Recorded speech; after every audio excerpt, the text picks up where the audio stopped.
don't speak for all trans women, but there is a canon event that does occur for most trans femmes, and that is they move from hyper-femininity to comfort to confidence. And it's not about vanity, it's about survival. The thing about transition, gender transition, if you haven't tried it, it's wild, because it's like your search history is public online and everyone has an opinion. And so the way you dress, the way you carry yourself it's almost like proof of concept. It's like you're seeking a legitimacy to be not judged, to be accepted, to be welcomed. Nothing about it is shallow, but it is a response to a rational response to scrutiny. Most trans women are going to transition in public. They're going to be harassed and subject to all sorts of judgment and second guessing, and that's because we don't get to hide. There's nothing about this voice that's going to convince you anything other than I am a trans woman. That's fine. That's fine. But everyone's got an opinion, and it's not always safe. Visibility is important. Representation saves lives. Visibility saves lives, yes, but it can also be incredibly dangerous. Pronouns, names, the mannerisms, all the things, dead names, it all comes into play. And visibility for trans women is dangerous. And femininity, adopting a hyper-femme approach to the way you carry yourself, the way you dress, it can help reduce that danger. Like, if I'm good enough, maybe they'll leave me alone.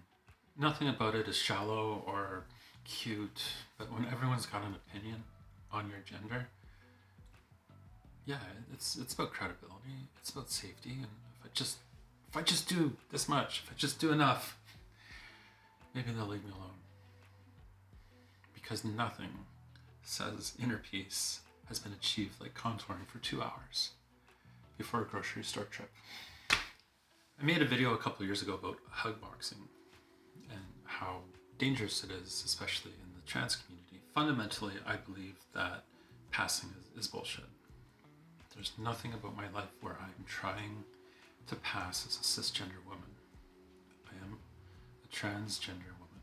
And hug boxing is the false praise you encounter online that doesn't correlate into your lived experience. Where you're told one thing, oh, hun, you look great.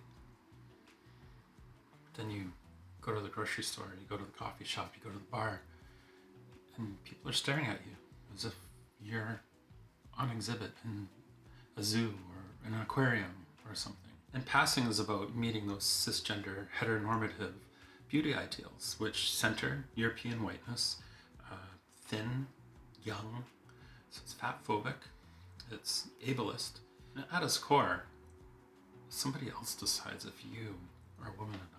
Transphobia hurts everyone, and we see this in the news where there's repeated instances in Europe, in the UK, in the US, here in Canada, where women who don't appear to be women enough get chased out of bathrooms or get harassed in locker rooms. If somebody else is deciding who is woman enough and deciding what those beauty standards are, we see it globally, where in the UK, in the US, Australia, and here in Canada, where both cisgender and transgender women are punished for not meeting those beauty standards and those expectations. Patriarchy imprisons everyone, and passing isn't about freedom from that. It's still a prison, but it does provide proximity to the privilege, because the male gaze doesn't just watch, it judges. A friend of mine told me not too long ago that of everyone they know that I can bring it. Yes, I love to get dolled up, I love to be all femme, and it does feel good when the time is right, when I am choosing to actively engage with that. But mostly I prioritize comfort. And in fact, yesterday I was walking downtown, I was wearing jeans and a cable knit sweater. And I realized that that's what I wore a lot when I was presenting as a man, that I would wear a cable knit sweater and jeans. And it made me realize that prioritizing comfort isn't about giving up or ceding femininity. It's about reclaiming energy.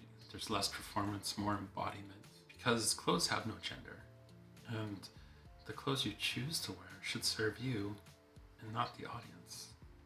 I have been very fortunate to know a lot of non-binary folks over the years, and more than anything out there, anyone out there, my non-binary friends have been the ones who have really expanded my understanding of gender identity and gender expression. You never have to prove identity. You just inhabit it. I didn't become less femme. I just became less afraid. One thing I have found is that once you're comfortable, you discover confidence. There's just this confidence that comes from how you live your life, how you move through the world and become comfortable in your own skin. A lot of times that confidence becomes a statement. Maybe it's loud, maybe it's not, but it's never performative and it's always intentional. So maybe I have a work call on Zoom, throw on a blazer, lipstick, maybe a little mascara. I gotta run to the grocery store and, I haven't even had a shower today, but I got my red nails and my athleisure and off I go in my sambas. All of those choices that I make with clothes now, or how I present myself, it's all made without apology. One trap I see trans women falling into is respectability politics, or being a pick-me. And it's kind of like these two choices. There's a path that appears, and when you haven't decentered your privilege or decentered the male gaze, a lot of times you're like, if I'm one of the good ones, maybe they'll be nice to me. But if you get to the point where you realize that that's all a prison, because honey, they're never gonna pick you. You can be in solidarity with less passable trans women, with non-binary folks, with Black, Indigenous, and people of color. And you can just be yourself. I found at the end of the day, I no longer dress to convince you I am a woman. I dress because I already am. There's no right way to transition. There's no right timeline. There's no correct way to go about this. There are 100,000 people, for example, just in Canada, who are trans and non-binary. That's 100,000 different ways to do it in this country alone. How many are in your country? There's no hierarchy of presentation where somebody is passable, somebody is not.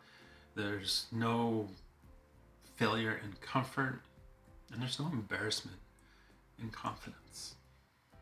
If you're baby trans and you're in that hyper-femme stage right now, I see you. We all see you. It's cool. Have fun. Enjoy it. It's a blast. You're gonna love it. But please, for the sake of your credit card statement, shop at the charity shops and the thrift shops, because you're gonna cycle through 3 or 4 different wardrobes in the next 2 years alone. Guaranteed. If you're in comfort mode, goblin mode, oh, girl, enjoy. Have fun. And if you're feeling it, if you're got that confidence going, step into it.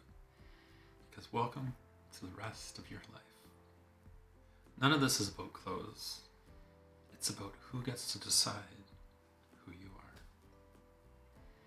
Thanks for watching. Here's to life.